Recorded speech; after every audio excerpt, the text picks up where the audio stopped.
Right, welcome to my little video on my... This is going to be about my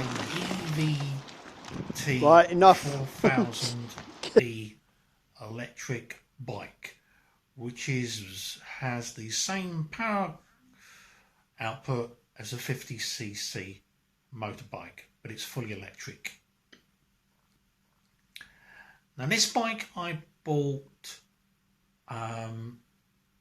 in 2007, and it is a 2005 plate. It was an X demo and it's yellow.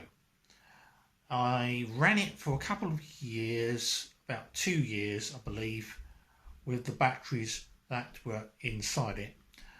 The problem with the bike is that it only has a range of 30 miles per charge.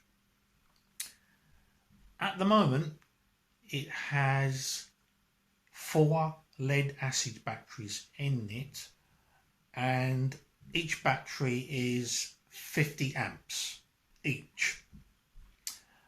The combined weight of all these batteries is approximately around about 60 kilos. Anyway, I've come across a little video which might be useful. It's when I took the power unit apart because it stopped working. I found out it was a blue bottle that stopped one of the fans working, and I didn't know I had this video. I thought it might be useful. I'm going to put it on next. I'm since upgraded the batteries. At the time when I bought the bike, I could have got some batteries for it which were lithium ion batteries as a battery pack, but due to the cost, it would have cost me £1,000 extra just for the battery. But I now have managed to get hold of a lithium ion battery where the ampage is 200 amps and the voltage is 48 volt. Well, it's a little bit more than 48 volt, but in theory this should give me enough charge to take it up to round about 120 mile range.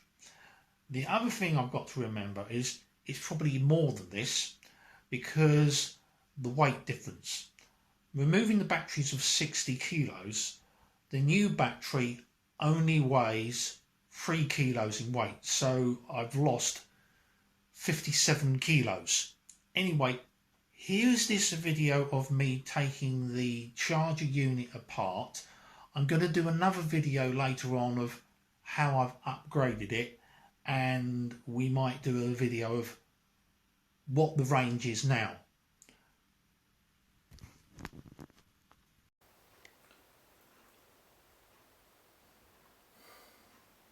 One of the first problems I came across with the power unit that came with my Evt4000e electric scooter. The power unit itself consists of two 24 volt charger units, which are actually in a box, the blue box, which is you can see in front. The 2 circuit boards are actually mounted inside the box. The coils are actually on the internal side of it, so they actually sandwich together.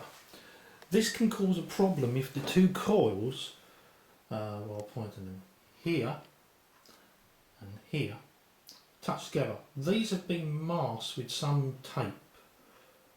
In my opinion, it's not sufficient, and you've still got a fair bit of chance of it actually shorting out.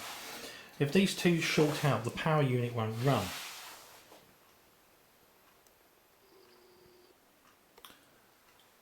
Right, the other thing I've come across is there's one fan here and there's another fan at the other end. if one of the fans is not spinning, you only get the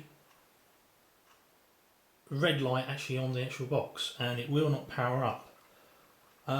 This can probably be done by some of the wire or something had got jammed in it. And in this case, the actual thing that had got jammed was something so silly as a blue bottle. It was actually stopping the actual fan from working. As I hadn't taken the actual motor, the actual power unit out on the bike, I knew that the coils would probably not have banged together.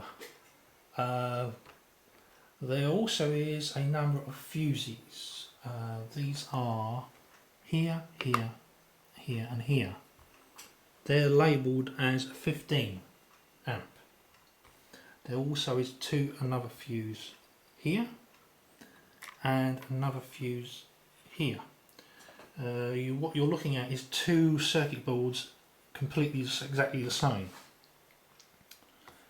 The wire here, going over to here, this board here, is just to allow these LEDs to light up.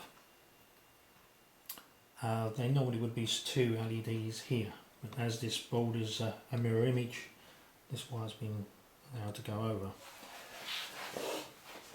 To make one of these power units, you could quite easily get two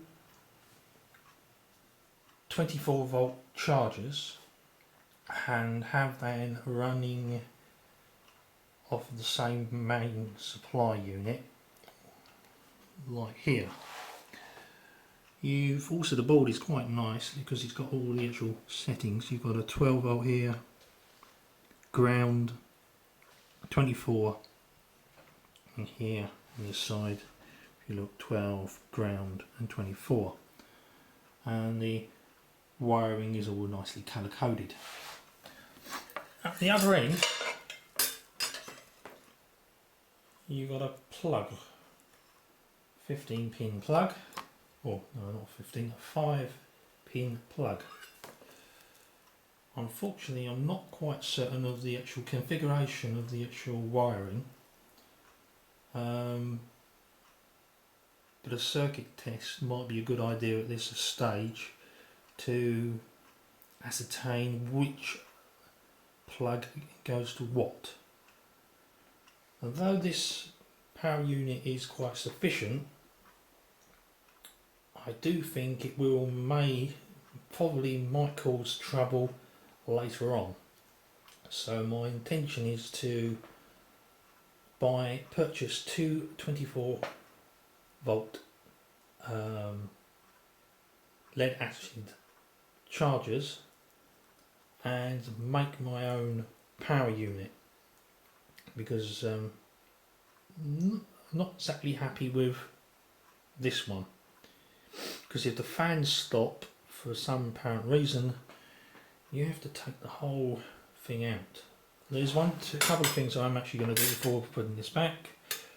As I said, I'm going to figure out what combination of what wire goes to which, and this. That would be actual. Then stick that on the outer casing so I know the actual information. I'm also going to actually put more electrical tape over there and here to make certain the two coils don't bang together, because if they do, it's going to short it out and I won't get any power.